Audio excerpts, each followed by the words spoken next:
Good morning. I'd like to call this meeting to order. The time is 9 o'clock. This is Thursday, June 26, 2025. This is the second day of a two-day meeting of the Physical Therapy Board of California.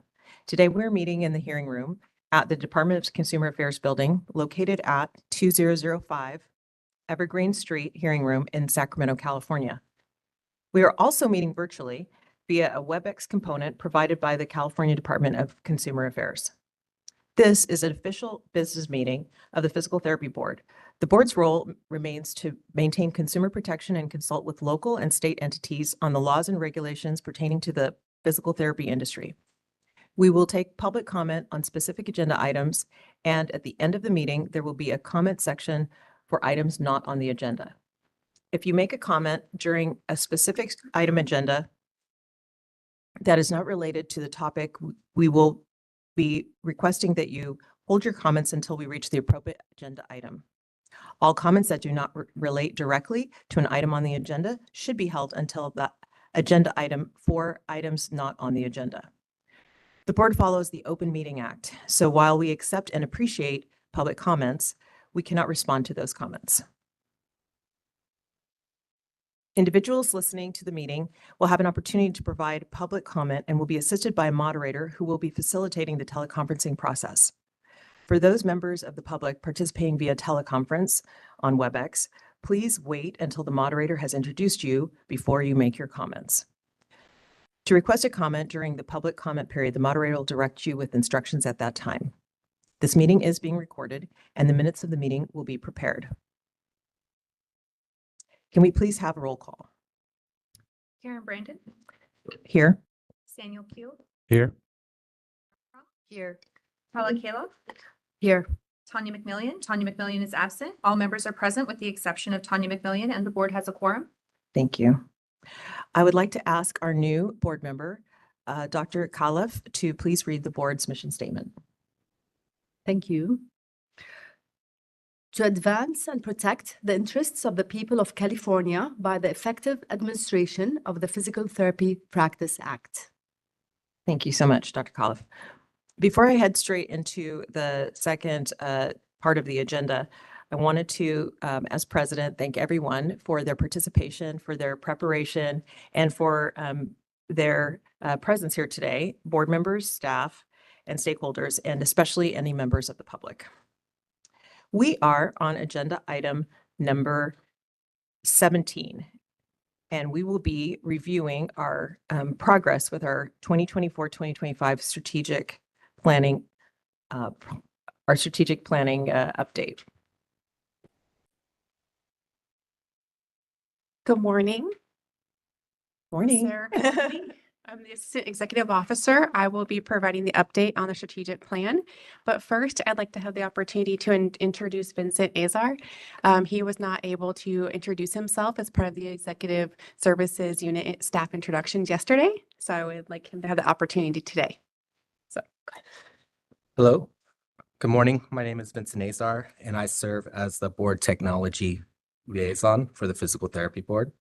I lead our efforts in IT modernization, enterprise reporting, process automation, and ADA compliance for public-facing digital documents. I was a single point of contact for the implementation of Breeze licensing system. I've since built numerous SharePoint, PowerPoint Power Automate solutions to streamline operations, improve compliance tracking, and support licensing and enforcement workflows. I also provide technical support across the board, helping to ensure that our systems are efficient, reliable, and aligned with regulatory needs. Thank you.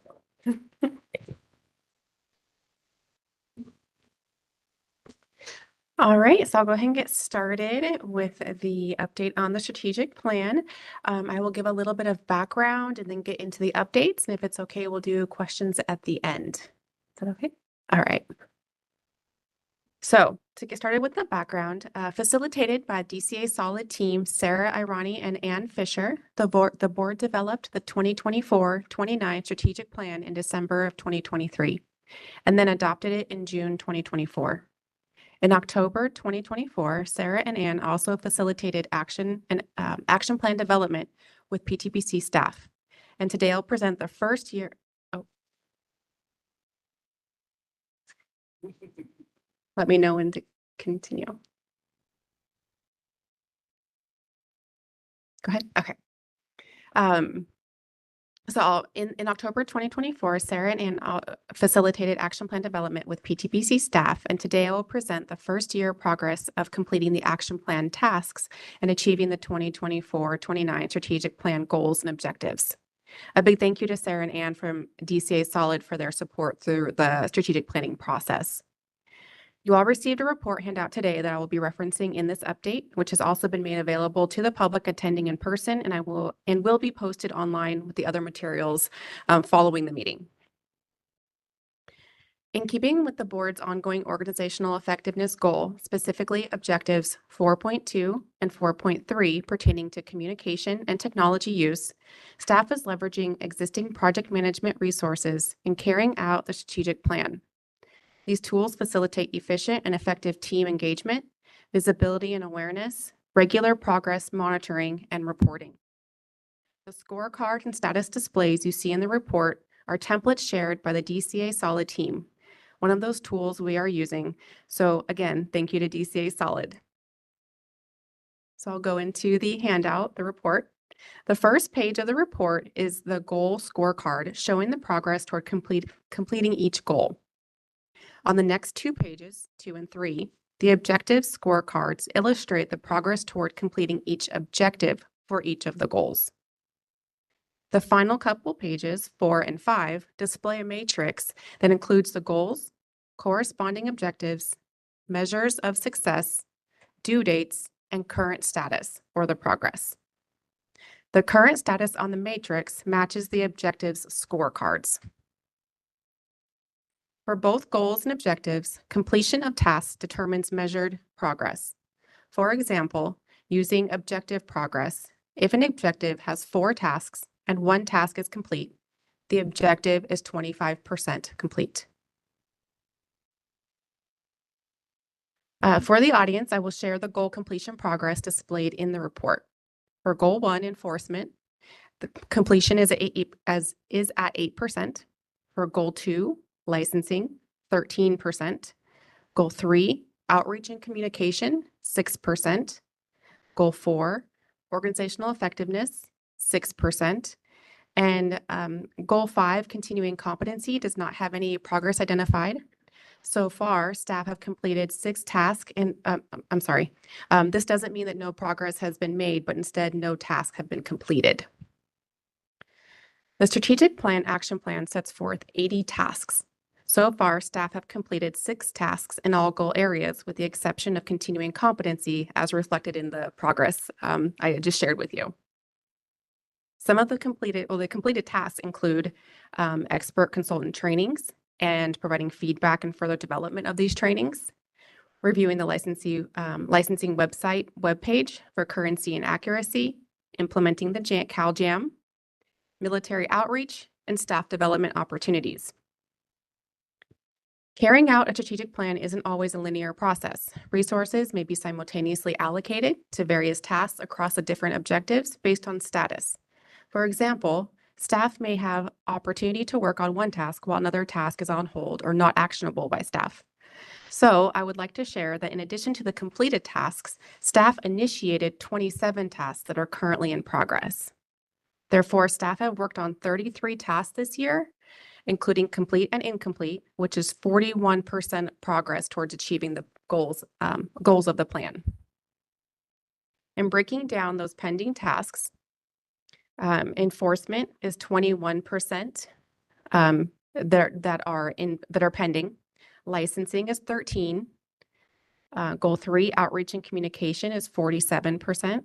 Goal 4, organizational effectiveness, has 50% being worked on. And then goal 5, continuing competency, while it had 0 completed progress, 38% is pending.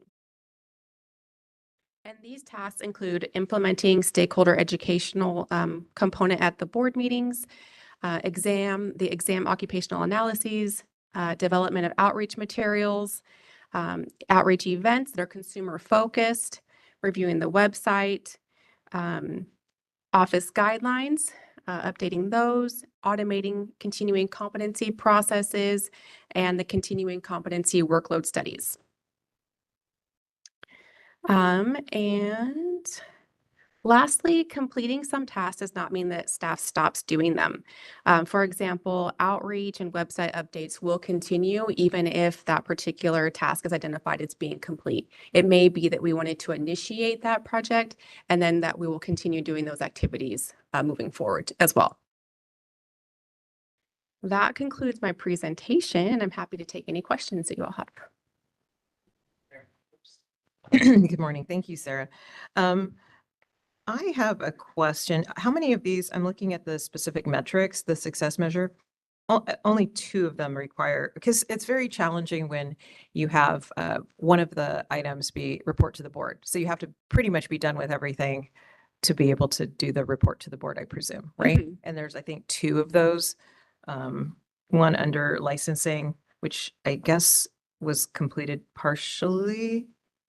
And then there's another one, report to the Yes. board, right? Yeah, And then so the under other one- license, yeah, there's two objectives that are 20% complete. And then also the report to the board in the strategic goal 4, organizational effectiveness, right? Mhm. So it just seems like it would be like when everything is completed, then you could report to the board. Is that correct?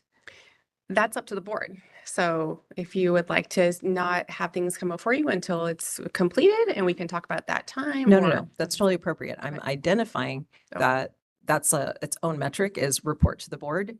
And so it seems like everything else would have to be, some of it might have to be completed before you could do the last one.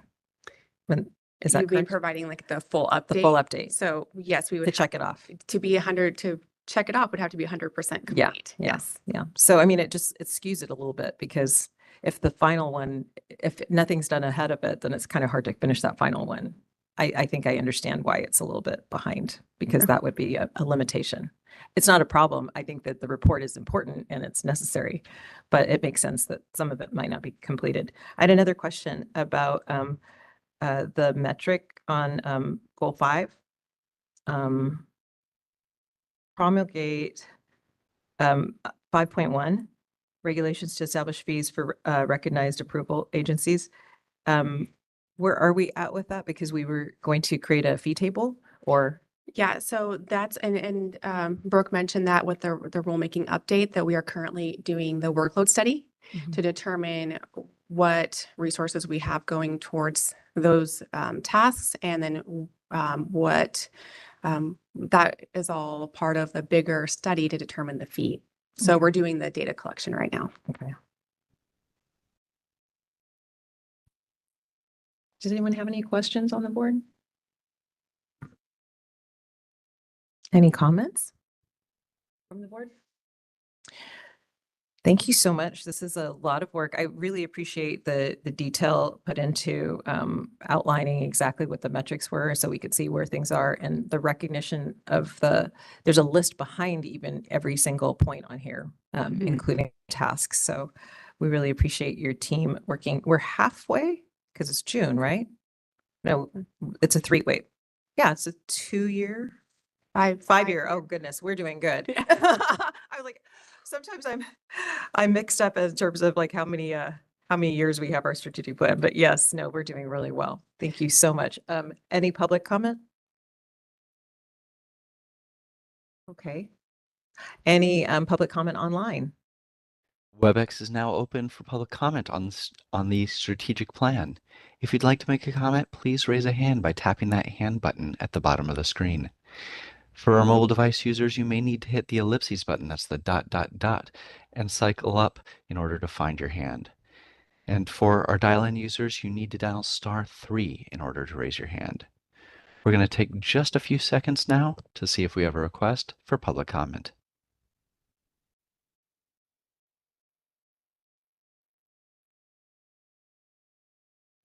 Seeing no request for public comment, do you wish to continue with the agenda? Yes, thank you. Thank you so much, Sarah. We're going to move on to agenda item number 18, administrative services update. Liz? Oh, and team. Liz won't be joining us today, but in her stead, her lead analyst Anastasia Stokes will be doing the presentation, and you'll be having introductions from the rest of the admin staff. Thank you so much. Can you guys hear me okay? Good morning, board members. Morning. My name is Anastasia Stokes. I currently serve as an AGPA lead budget and contracts analyst within the Administrative Services Unit. I am new to the state service, having joined both the PTBC and the state just 4.5 months ago. And I'll let Jessica introduce herself. Good morning, board members. Can you hear me fine? Sorry. Sorry. You'll have to share. Hello and good morning, board members. My name is Jessica Barlow. I have been with the state of California and PTBC for 14 months. I currently serve as an office technician where I provide essential administrative and clerical support to my department and across PTBC.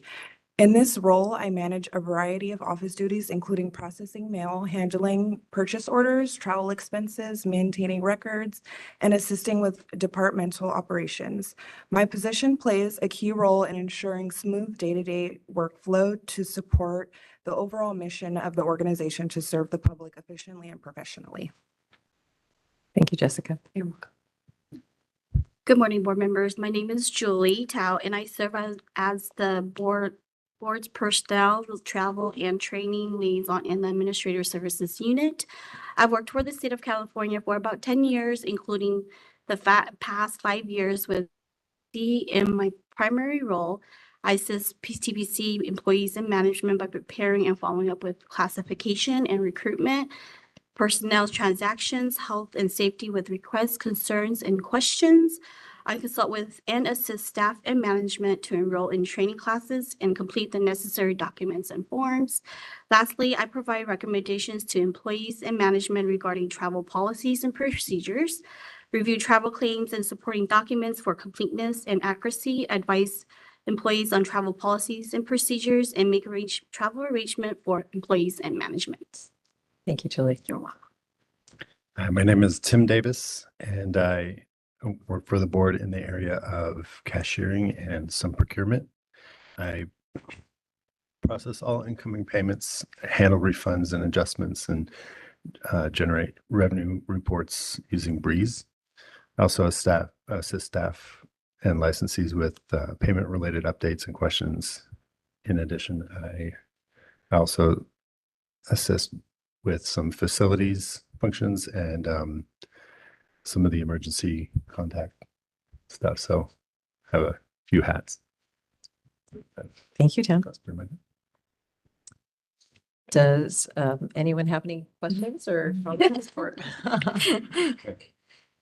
No, we thank you guys for your hard work. We know you guys are like the backbone in administrative, and we really appreciate it. And Liz will be proud. Thank you. I'm good. Hold on. I do need to ask if there's any public comment regarding our administrative services. Well, I was, No, There's you're There's- gonna keep there's- going. I'm so there's sorry. I'm still sorry. more. Sorry. Go no, ahead. there's still more. I just was Introduction. wanted to introduce the team first. Thank you. Are we on We're on B? B. On yes. B, okay.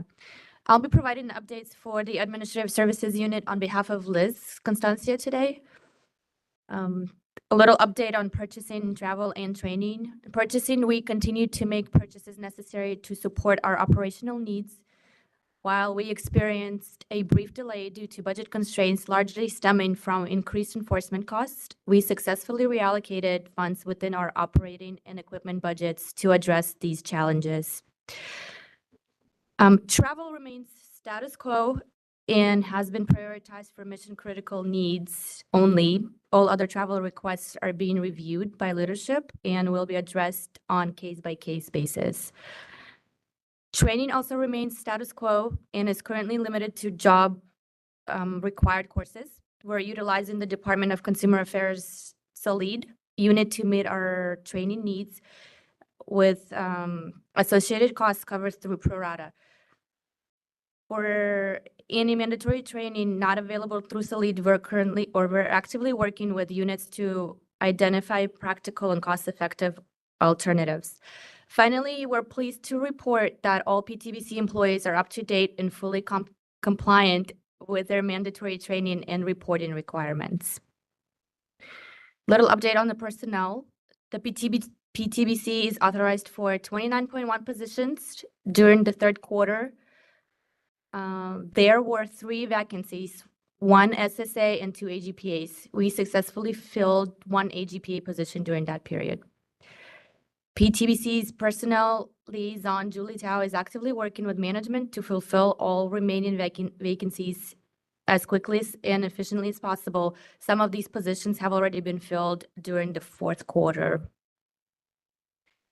Before we move on to 18C, did you guys have any questions for? Could you share what the vacancies, what units?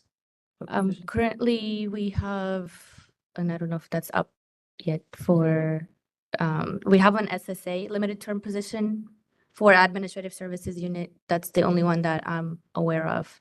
Okay. Are there any questions on this item from the board?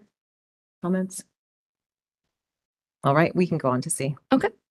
For the current fiscal year, PTBC is authorized a total budget of $7,086,000 to support program requirements, including personnel services, operating expenses, and equipment.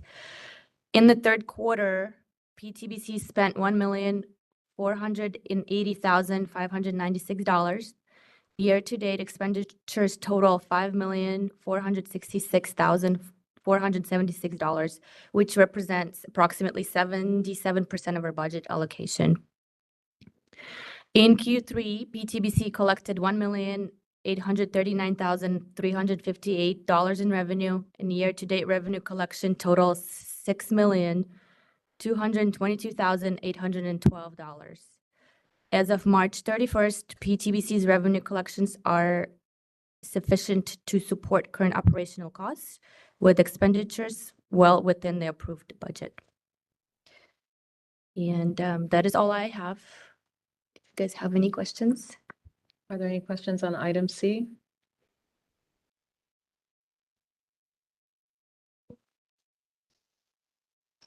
This is a comment instead of a question. I understand that we have some issues in realigning some of the other department costs. That is this budget reflective of that adjustment already, or? The augmentation. Are you talking about the augmentation? That we Yeah. discussed? That data won't show up until the Q4 display. Okay, That's not inclusive. got it. Thank you. Although, Sam, to your comment, the one thing that you can see in Q3 is the kind of the anticipated over expenditure of those line items for the AG and for the Office of Administrative Hearings. We kind of talked about it a little bit yesterday.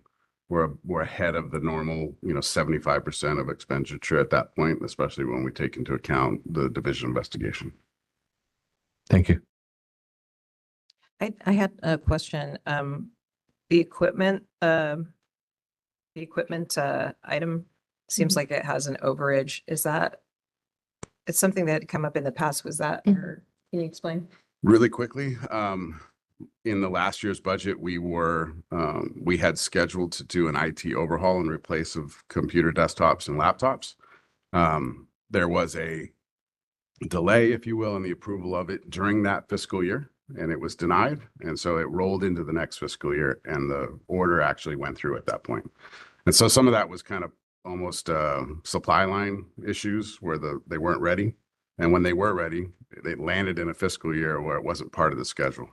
So where we didn't spend that money last year and we under expended that line item, you see the overage in this fiscal year. Okay, so it was, I remember that comment from previously, but now I know why it's in this fiscal year. Right. Okay, go ahead. And you'll see it. That particular item scheduled was a light expected budget for major equipment, but because we purchased those laptops technically in this fiscal year, you'll see it red until next fiscal year. Got it. Thank you. Thank you. Any other questions or comments from the board? Discussion? Not hearing any public comment on this agenda item? Okay, any public comment online? We are open for public comment via WebEx. If you'd like to make a comment, please raise a hand by tapping that hand button at the bottom of the screen. Dial-in users dial *3 to raise your hand. and we will call on people in the order we have requests. We're going to take a few seconds now to see if we have a request for public comment.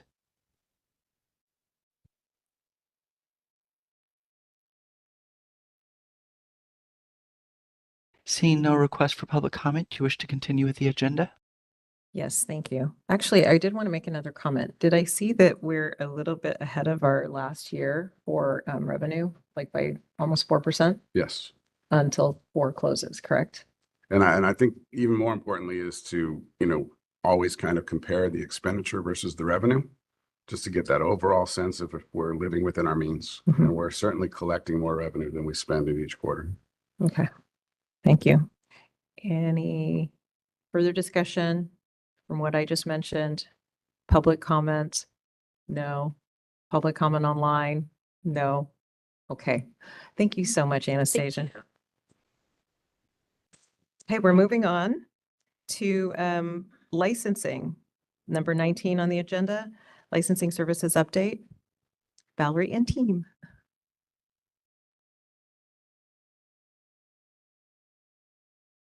Wow.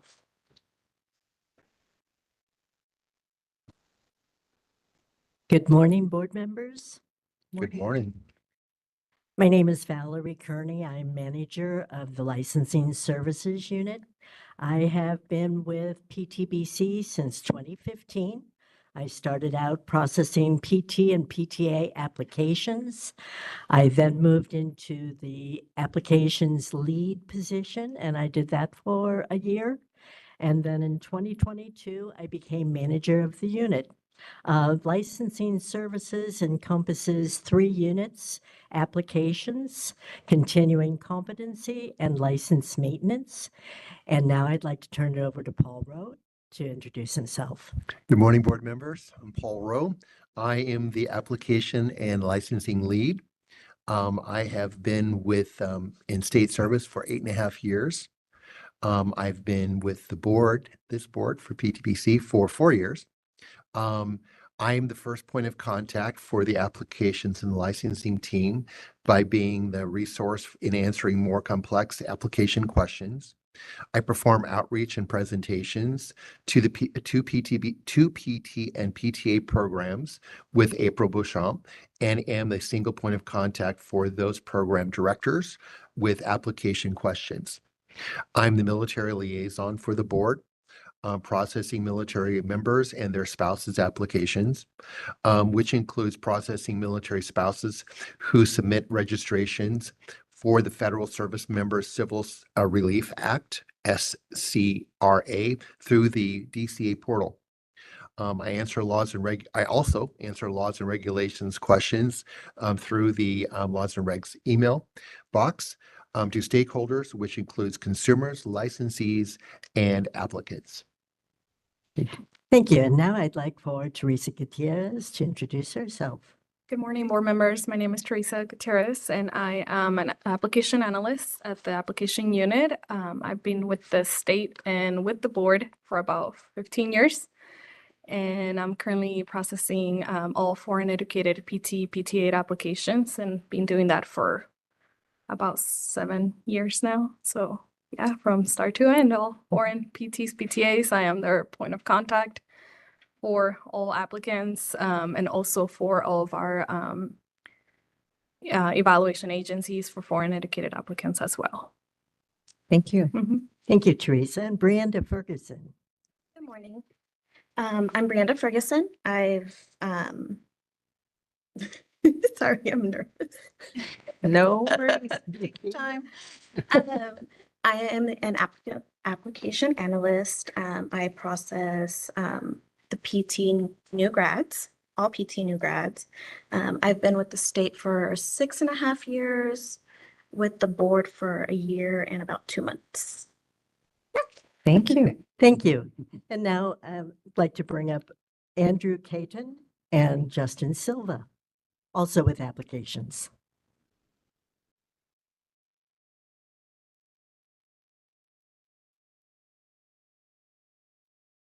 Andrew?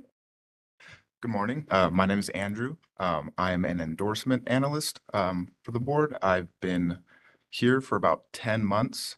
So I transfer out of state, people moving into state, their PT licenses, PT and PTA.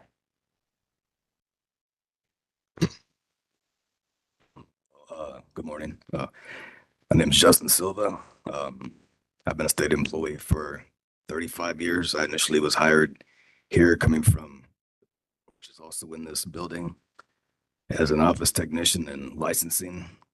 From there, I've been promoted to applications to handle all the physical therapist assistant applications, and I guess that's it. Thank you very much.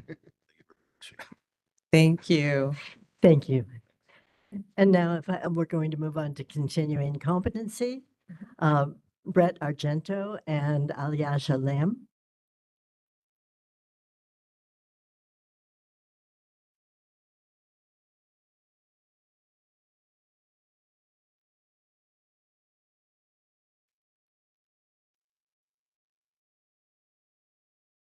Go ahead, Brett. Okay.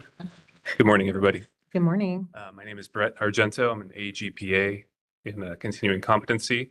I have been with the board and the state for almost 2 months. New. Primarily right now, excuse me, I'm nervous too. This is scary. I'm working on updating our registry of approval agencies and approved providers. I have smaller day-to-day tasks as well, but that's the bulk of my work. It's a lot of work. Yep. Thank you. Yasha. Good morning, board members. Morning. My name is Yasha Lam. Everyone calls me Yasha, sorry, not Yasha, but Yasha Lam, and I'm currently a staff service analyst in the continuing competency unit. I've been with the state for over 16 years, beginning as a PI at both the Franchise Tax Board and EDD, and now I'm a permanent part-time employee here at the board. I've spent about 80% of my state services here at the board. In my current role, I support continuing education compliance by auditing course records for PTs and PTAs. I process exemption requests and contribute to process improvements. I also support cross-unit functions, including enforcement, and serve as a liaison to help between those departments to help ensure consistency and communication. Throughout my time here, I value being part of a team that supports the public and licensees while helping maintain professional standards across the board.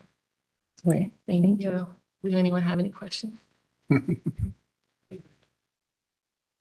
Thank you for your introductions. I just want to clarify, maybe it's a lack of knowledge on my end. What is the difference between continuing competency and continuing education?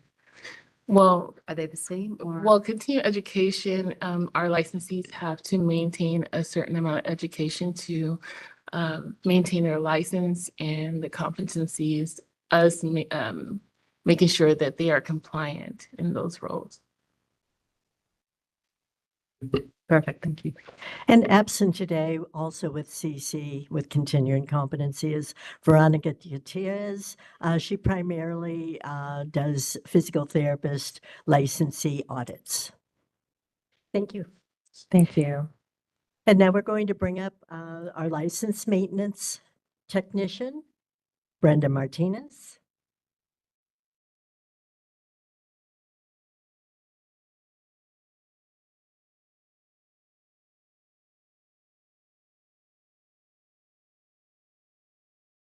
Good morning. Good morning. So I'm Brenda Martinez. I am the licensing technician for the board. I've been here for 1 year and 2 months with the state and with the board.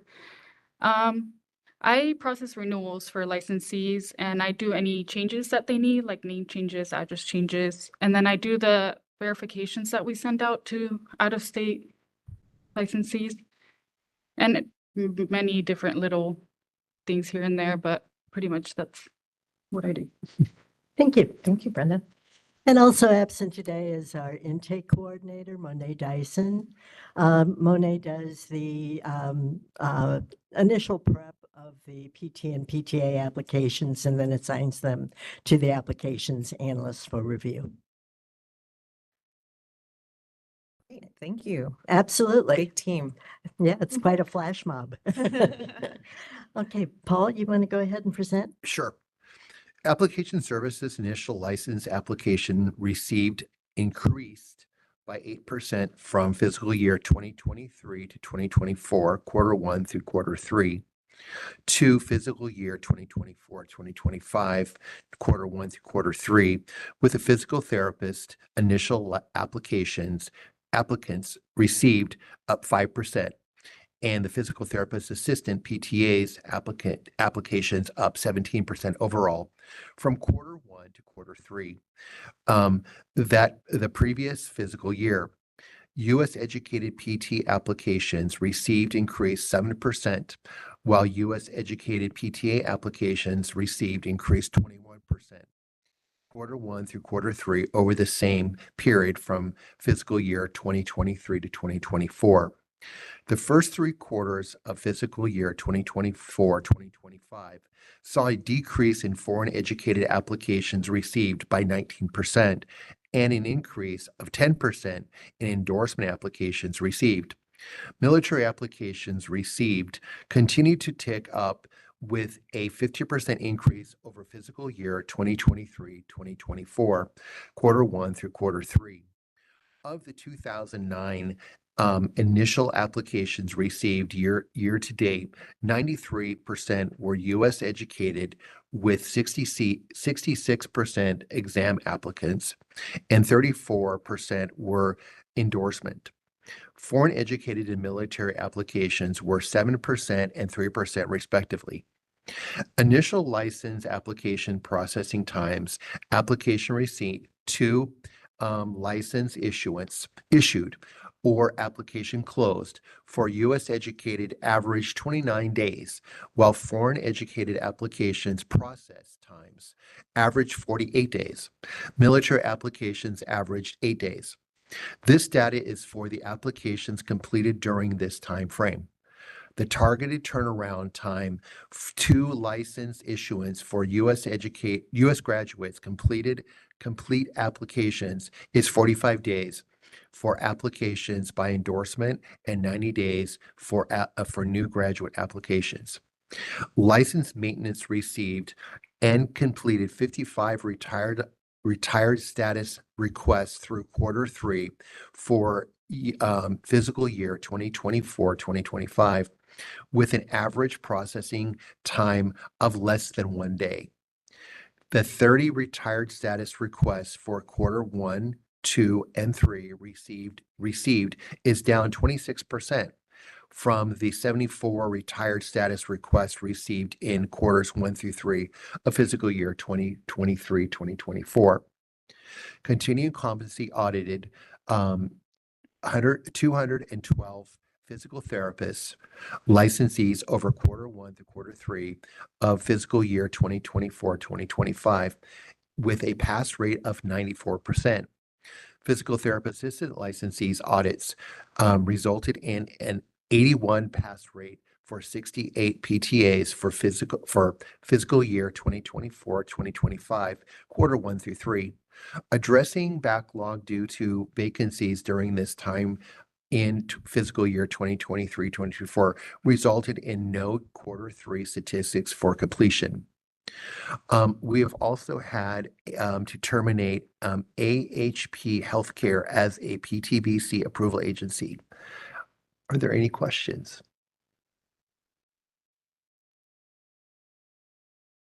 A lot of numbers. Hi, Gail Armstrong, PT board member. I just was wondering if you could review the decrease in the foreign trained applications, 19%. And do you have any reason? I'm sorry, could you say that again, please? The decrease in the foreign trained The decrease in foreign trained was 19%. Is there a reason why? There isn't. It's just the ebb and flow of applications of people who want to come to the state. Okay. Yeah, it's very cyclic. I mean, see that this time last year. Yeah. Yeah. Yeah. The percentage. Yeah. Okay, thank you. Thank you. I'm sorry, can you repeat what the number of applicants so far for the year, from new grads? Do you have US educated? Let's see.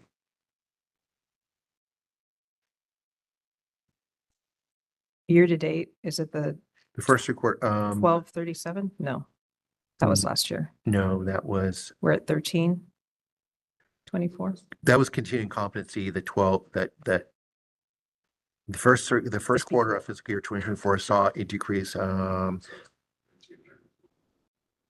I think so, yeah, okay. Yep.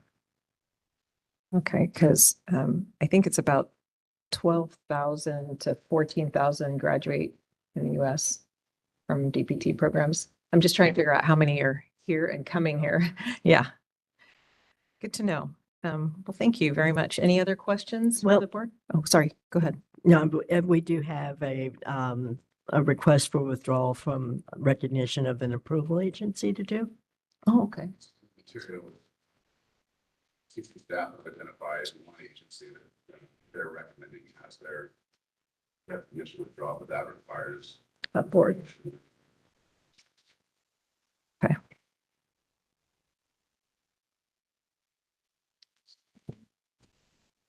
I move to remove AHP Healthcare from continuing competency recognition. I second it. Any discussion? Okay, any public comment? No public comment in the room. Any public comment online?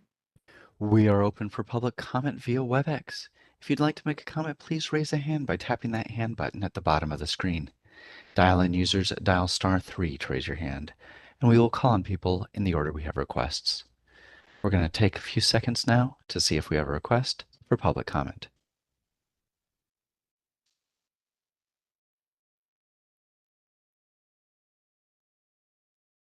Seeing no request for public comment, do you wish to continue? Yes, thank you. I'll go ahead and take a vote. Karen Brandon, Yes. Samuel Q, Aye. Jill Armstrong, Yes. Tala Kayla, Yes. Tanya McMillian. Tanya McMillian is absent. 4-0, motion carried. Okay. Thank you very much. Thank you. Thank you all. Yeah. We're going to move on to item number 20 on the agenda, but I do want to once again thank our really hardworking staff, all of you units. Don't be nervous. You know so much more about the detail of our everyday, and we appreciate the detail that you know. So thank you.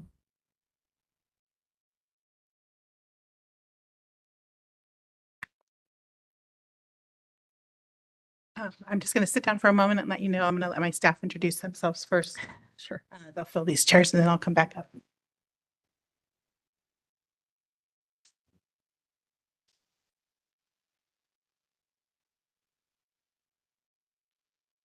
Welcome. Going first. Excuse me. I've been nominated to go first, so good morning, board members. Good morning. My name is Monty Martin. I'm the probation monitor here with the board / AGPA. I've been with the board and the state officially since 1998, in this current position since 2005, part of the Consumer Protection Services Unit, and I monitor the folks that you guys put on probation and make sure that they're following the terms and conditions of their probation and following the pattern that you guys want them to follow, the schedule for probation monitoring and being compliant and educating themselves. So by the time they're done with probation, hopefully we don't have to worry about them coming back again. So that's me. Thank you. Hey, good morning, board members. Good morning. My name is David Laxton. I'm an AGPA with the Consumer Protection Services Program. I started state service in 2005, proctoring licensing exams every now and then. I came to the board in 2006, so 19 years, looks like.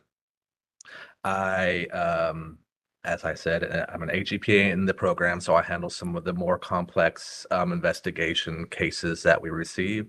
It can be anything from unlicensed practice up to documentation, sexual misconduct issues, things like that. So yeah, that's what I do for the unit. Thank you. Thank you. Good morning, board members. My name is Angel Otley. I am also an AGPA with the Consumer Protection Services Unit. I've been with the state for almost 12 years now and been with the board for 9. I currently monitor, review, investigate, analyze more complex complaints received by unlicensed or licensed physical therapy Practice Act, determining the outcome of an investigation, taking that with my executive officer or manager for the outcome of the discipline and what action we're going to take. And that's about it. Thank you. Good morning. My name is Jim Heaton. I'm a staff services analyst. I do kind of what they do, but I don't handle the real complicated cases yet. I've been with the state for 6 months, give or take a day or two. I'm the gray-haired baby of the team. So it's great working here. I enjoy the job, and on my off time, I'm a woodworker. So I teach woodworking classes, and I also bring in some little kids projects for some of the staff members to take home to their kids to make some woodworking stuff. So trying to teach little kids to do woodworking. Thank you. Busy. But we have a great leadership team too. So Really do. Thank yeah, you. we do. Thank you so much. All right. That's it. I gotta stay.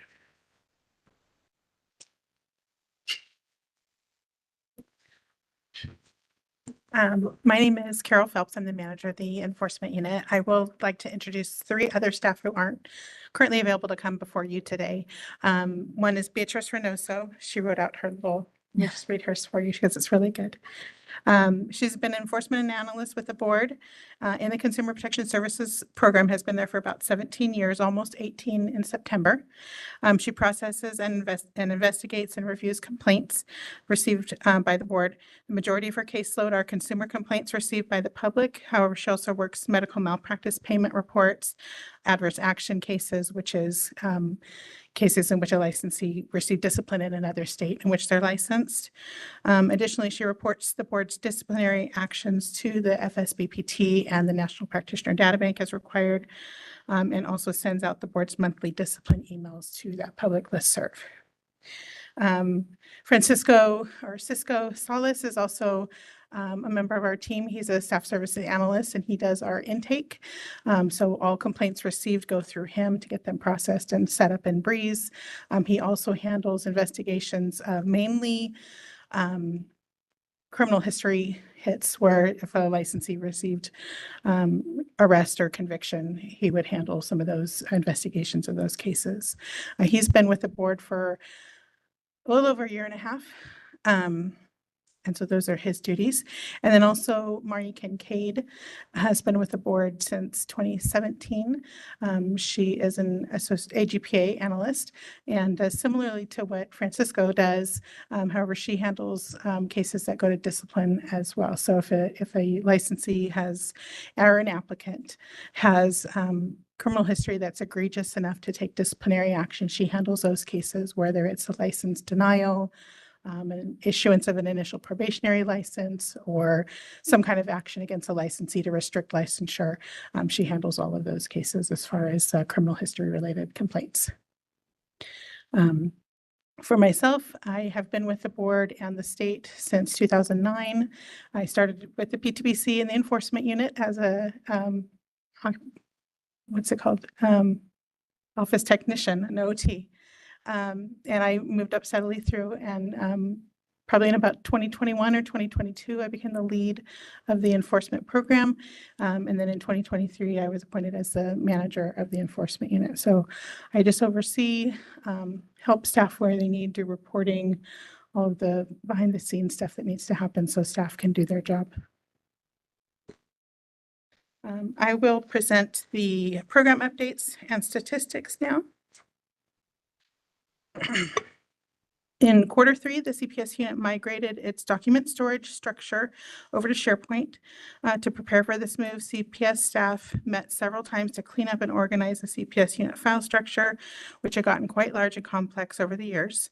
The goal of the cleanup process was to reduce the complexity of the file structure, archive any unused documents, and update file and document organization so staff could easily and quickly find the file they need. The CPS unit also continues to work with our IT analyst, Vincent Azar, on additional SharePoint workflows to make timely information readily available and automate or streamline internal procedures. We currently have automated reports to assist with tracking cases that are out for board vote, compliance payments received, applicant cases pending, and disciplinary actions for reporting purposes.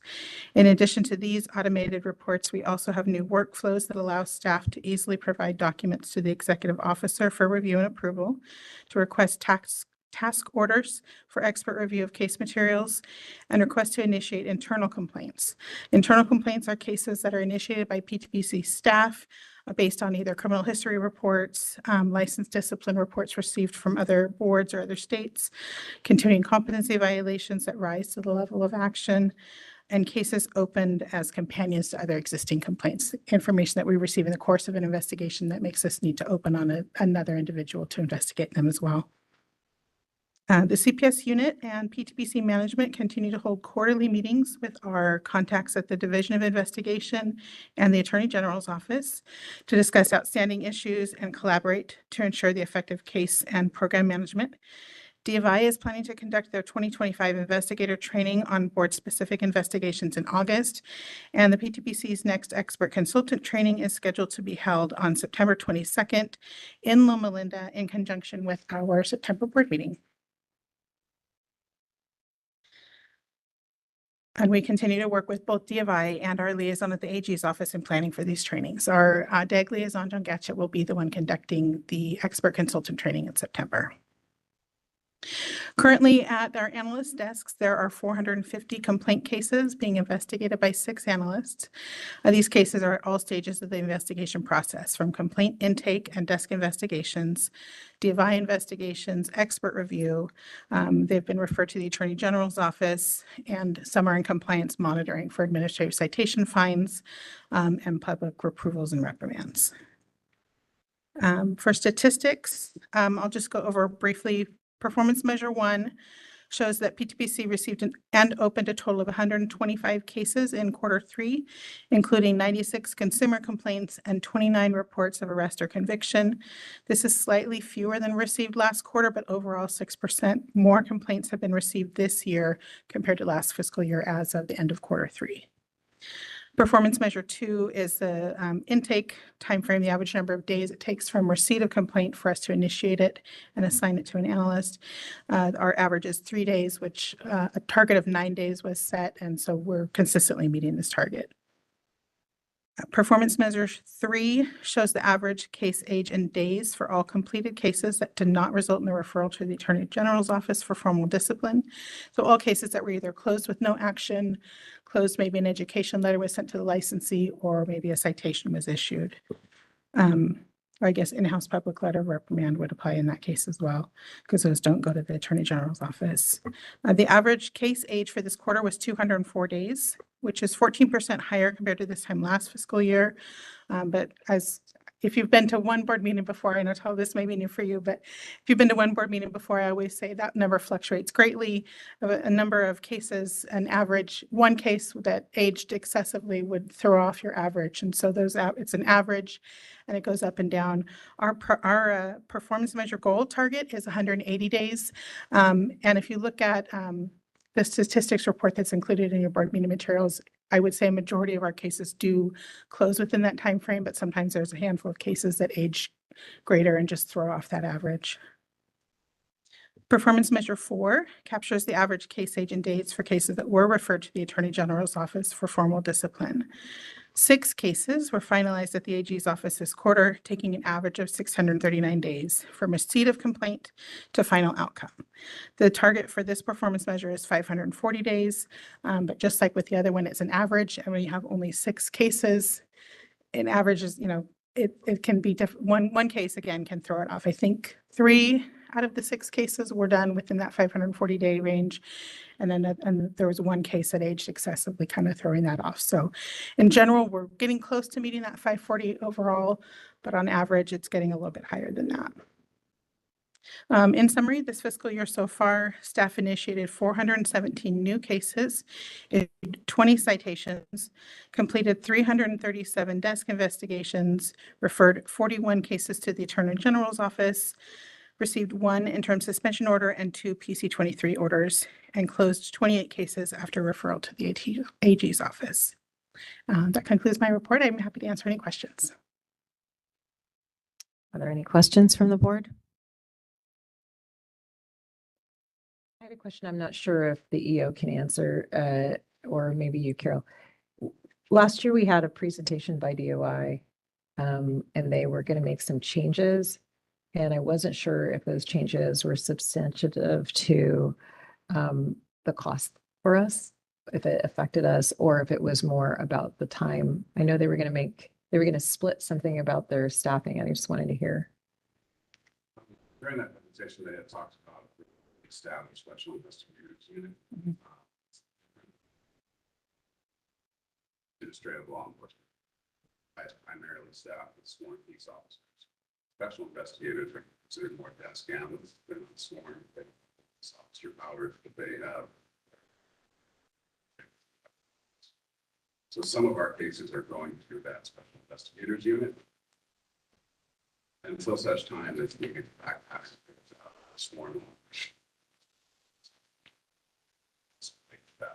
So there is some cost savings there. Cost wise, like everyone, their costs.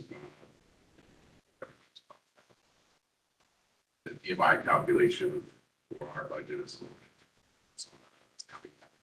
going forward. We're essentially going to take the last 2 years and establish what this year's budget is. So this year, we've overexpended what is normal based on the last 2 years. It's a good way to do the accounting for investigations because you can never predict in cases you receive how complex an investigation will be. And that it's meant to kind of reduce the idea of peaks and valleys in your information. So deficits, it will equalize a little bit over time. This year, the last 2 years have kind of demonstrated the cost of experience in this year. That's why you see a little bit of that. That will also be reflected as part of the 2-year data. Forward. DMI is then collaborating with us and providing specific training. They have also changed what they call their matrix for cases to be investigated by DMI. A year and a half. So we're still kind of working with that.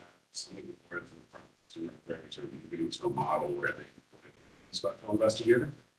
And so some of the cases, if we were a different board, our special investigator DMI would maybe say this case is better investigated by your in-house. Until such time as we have our. So their change to include special investigator, the other level, has not impacted us in how long it takes for our cases or costs, right? I just wanted to clarify. To that. Okay. DMI in general has suffered vacancy issues. Has suffered from vacancy issues and case reassignments as a result of vacancy issues. And so we have had timeline issues with that with our investigations. Okay. All right. But I would say that the majority of their clients have that experience. Okay.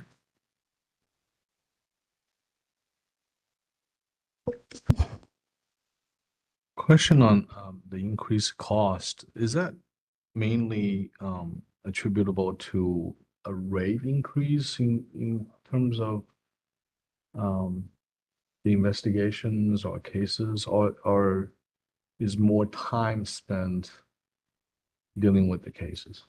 It is still a combination of both, but in kind of plain math terms, the more staff D of I employ, the larger their budget is, and that budget then needs to be divisible amongst the DCA clients.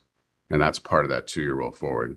So it's not to say that D of I does not have higher than normal invoiceable costs through things like overtime or even equipment expenditures.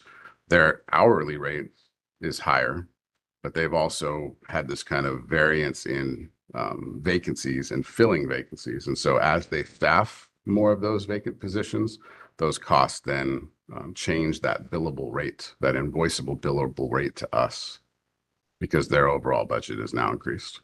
Okay, so are those going to be the justifications in terms of how we request for the budget adjustments from Department of Finance? So there, and I think what you're referencing to is in enforcement costs and the augmentation, having that line item altered. In that augmentation argument, the things that we would be focusing on are the Office of Administrative Hearing costs and the district or the Department of the Attorney General costs. The D of I, because it's roll forward already, they're using that trend data to establish in Galley, or the creation of the governor's budget, what our D of I budget will be next year. Okay. So that the math kind of does itself for the D of I portion of it. And then to your point, incorporated in that math are any increases that they've experienced with an increase in staffing or an increase in salary compensation for their investigators. All right, thank you. Any other questions or comments from the board? All right, any public comment on this agenda item? Any public comment online? WebEx is open for public comment. If you'd like to make a comment, please raise a hand by tapping that hand button at the bottom of the screen. Dial-in users dial *3 to raise your hand, and we will call on people in the order we have requests. We're going to take a second now to see if we have a request for public comment.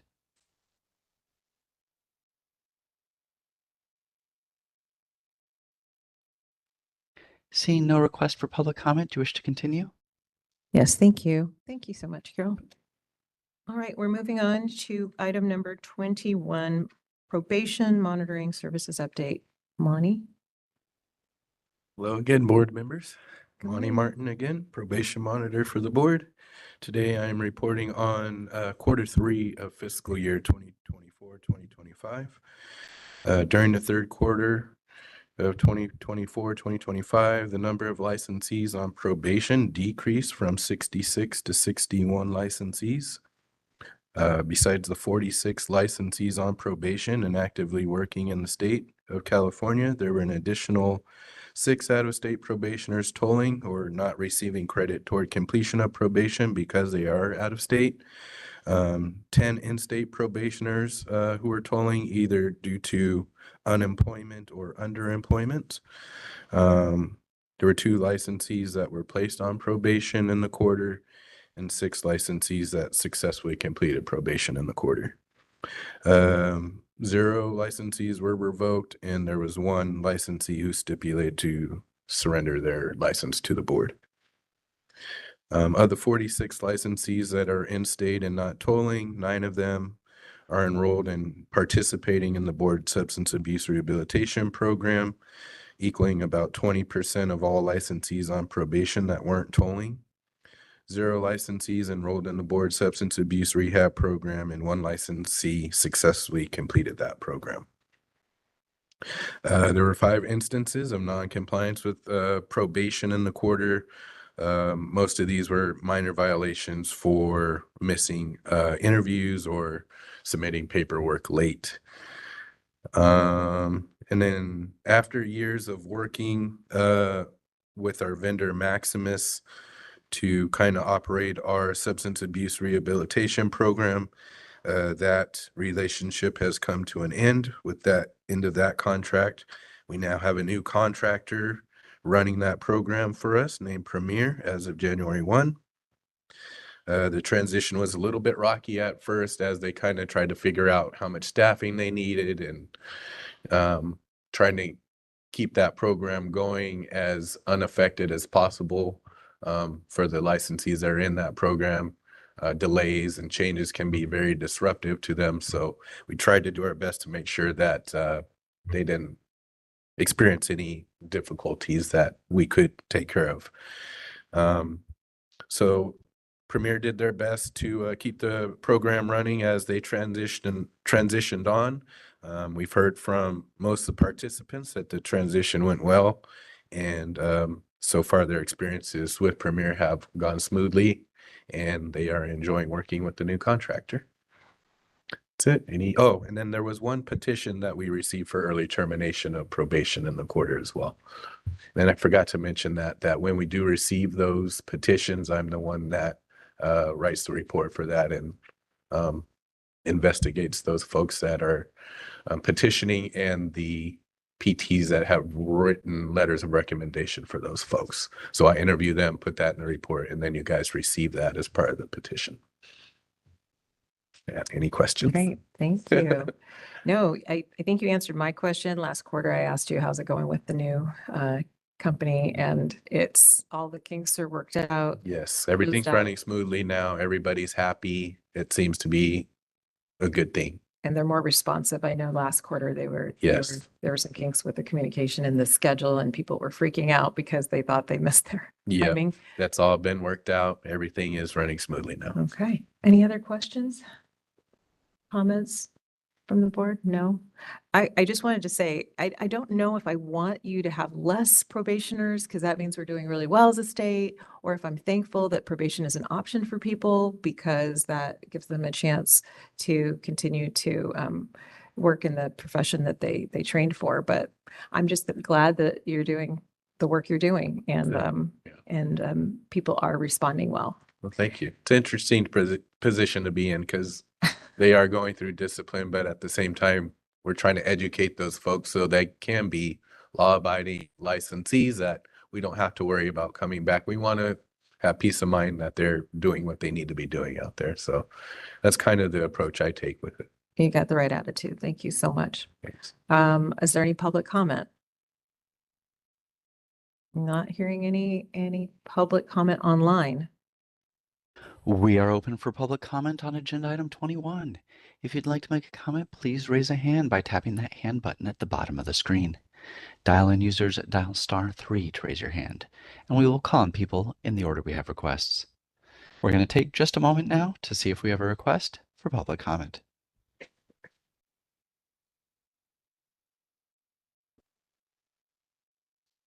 Seeing no request for public comment, do you wish to continue with the agenda? Yes, thank you. Thank you, Lonnie. All right, we're on item number 22, public comment for items not on the agenda.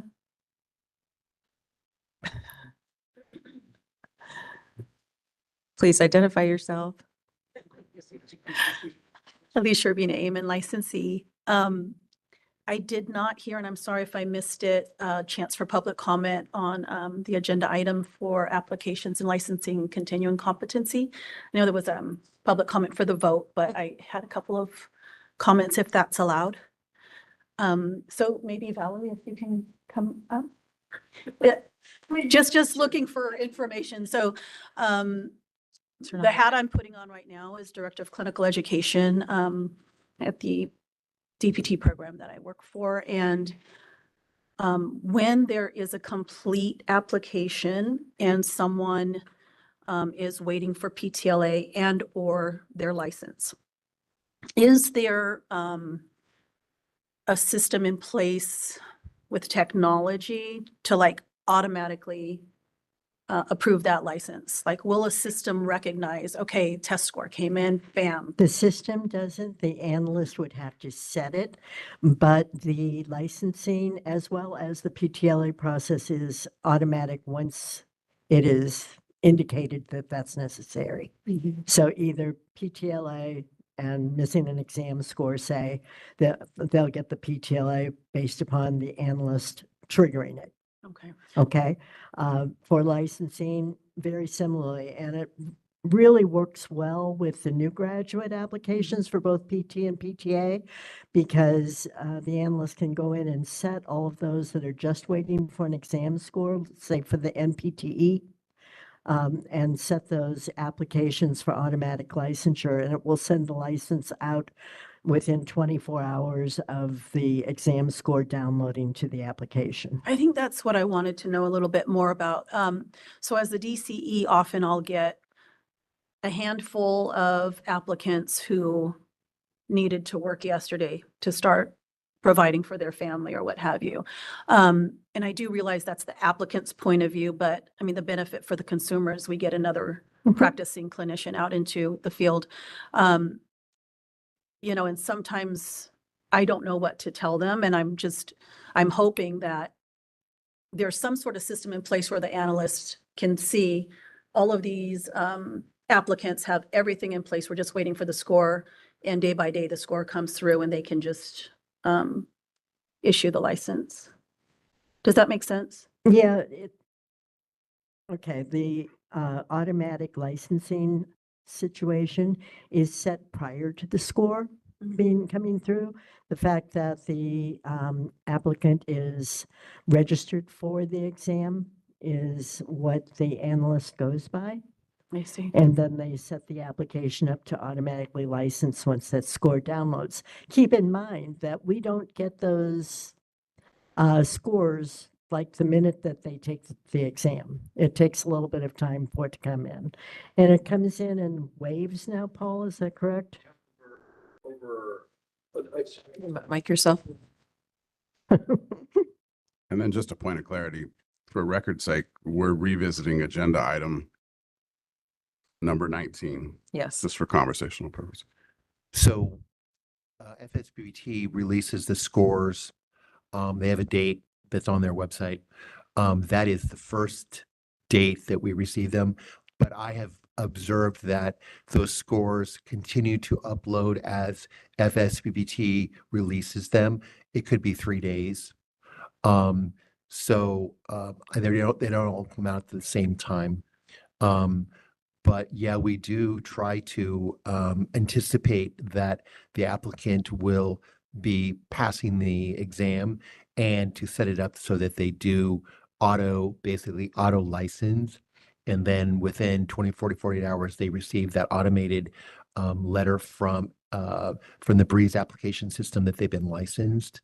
The only thing I can think of as doing those kind of applications is that the applicant has maybe a deficiency that we're waiting for and that they haven't replied back to. I've been noticing in answering emails that I'll receive an email from, let's say, Mary Smith at Google or at gmail.com, but her email that it's in her application is USC@edu. So we're not even communicating. So they're not receiving those kinds of things. That is my most common situation where an applicant is expecting their license to be done quickly or, when it comes out, and that's why it doesn't, because we don't have that communication. That's why in my presentations, I say, please use the email that you will be checking during your application process so that we can get a hold of you positively. But yeah, we do try to, though. Yeah. Yeah. I want to make sure that I'm passing on the correct messaging to, of course, the student, the applicants. And so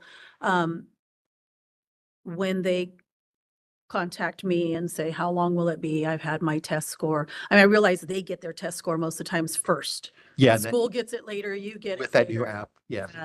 They can see whether they passed, failed Right. immediately the next day after the Yeah. exam. Yeah.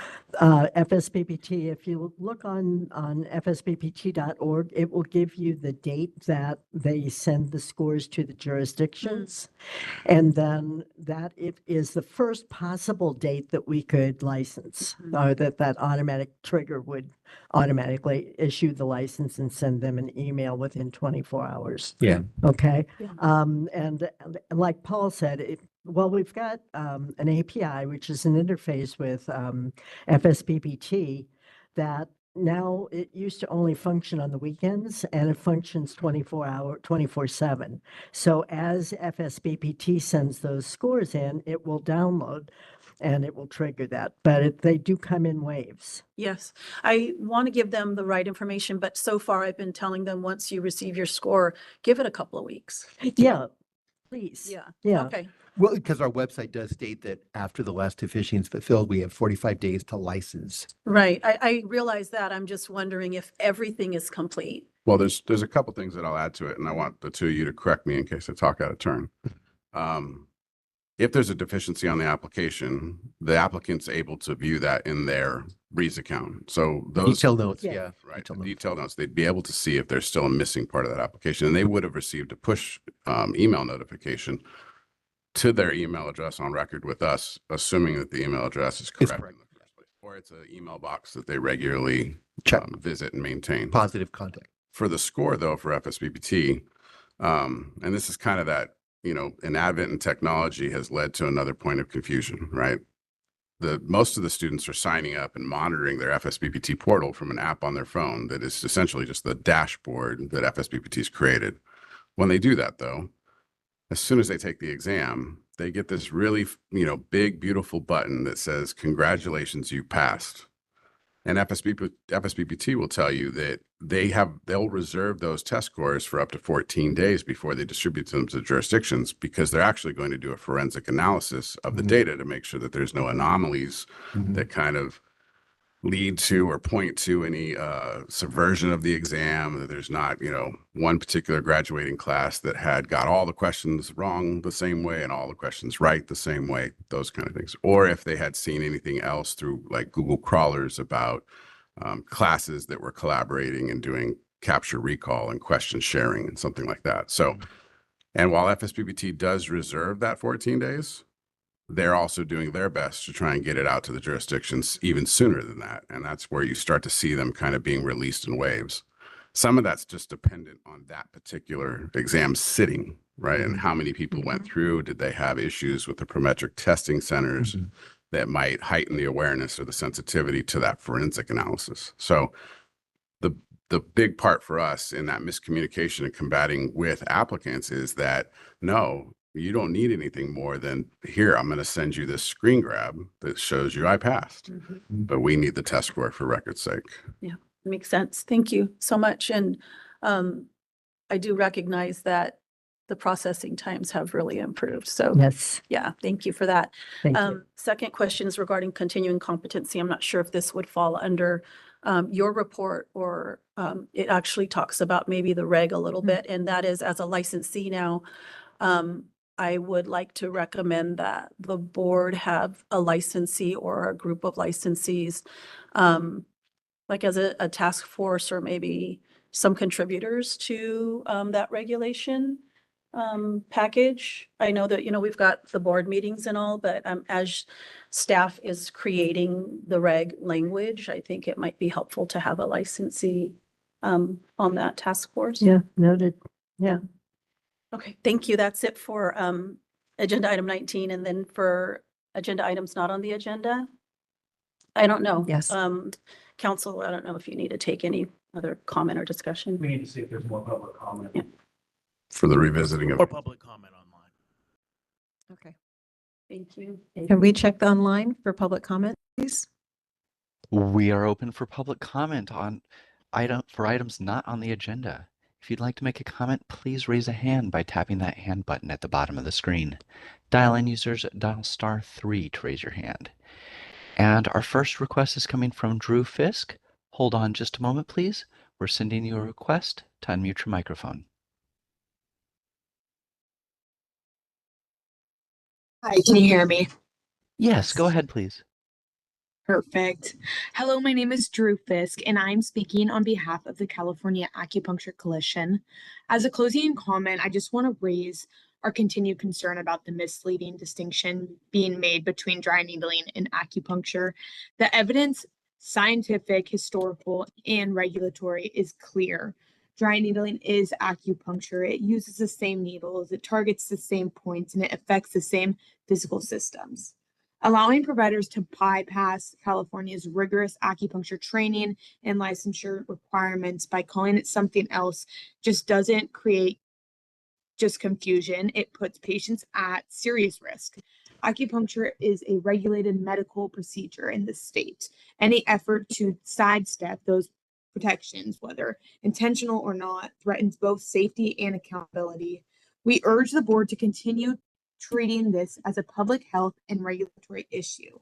Thank you all for your time and for your ongoing commitment to patient safety. Thank you. Thank you. Is there And any- that was our Oh, sorry, go ahead. that was our only online request. All right, thank you. I can open again for further public comment in this room. If she had something else she wanted to. Well, no, we didn't move on Item's to not on the agenda agenda. item Oh, okay. for 20. All right. 23. All right, so moving on to agenda item number 23, agenda items for future meeting. Okay, Up to board. We need to do board. yeah, yes. Board discussion, any September or future time? No, I think quite busy with our sunset process and our two committees, but looking forward to a very busy week in Southern California. Yes, we'll have the expert consultant training on Monday, normal board business Tuesday and Wednesday. All of our standing agenda items, a large component designated for sunset review. And then also a normal training component, and I'll have to check with staff what the rotating training component is for that meeting. All right. Is there any public comment on item number 23? Hi, Alicia Rubina, Amen licensee. I'm wondering if the board would consider at some point in the future preparing a presentation regarding workforce data in California. Specifically, my interest would be where we are lacking services for our consumers in the state. And once we assess that, possibly following up with some possible solutions to address it. So that's my first one. And my second one is another ask of consideration for revisiting at some point soon the requirement for a clinical instructor for a foreign educated physical therapist who is having a supervised clinical practice to not have the burden and barrier of finding a clinical instructor who is APTA CCIP level 1 certified, since that's not a requirement for US graduates to have. Thank you. Thank you very much. Is there any other public comment for agenda item 23? Okay, what about online?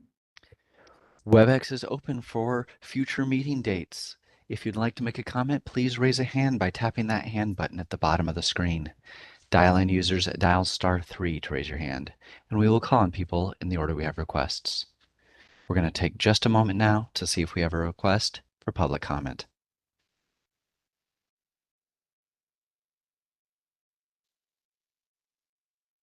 Seeing no request for public comment, do you wish to continue? Yes, thank you. We are at the end of our agenda for this business meeting, board meeting. I want to thank everyone for participating and for following our open meeting and for the extra assistance we had for teleconferencing this year. I mean, this meeting, really appreciate it, and including the moderators online. We hope that this continues to be a very valuable experience for all of those stakeholders who cannot make it for multiple reasons, but still would like to participate in this opportunity and this experience. I look forward to seeing all of you and working towards our September meeting in Southern California. And it is 10:24 and the meeting is adjourned. Thank you. Just briefly, we do not have closed session, so Thank you. the meeting is now officially adjourned. Thank you. Really appreciate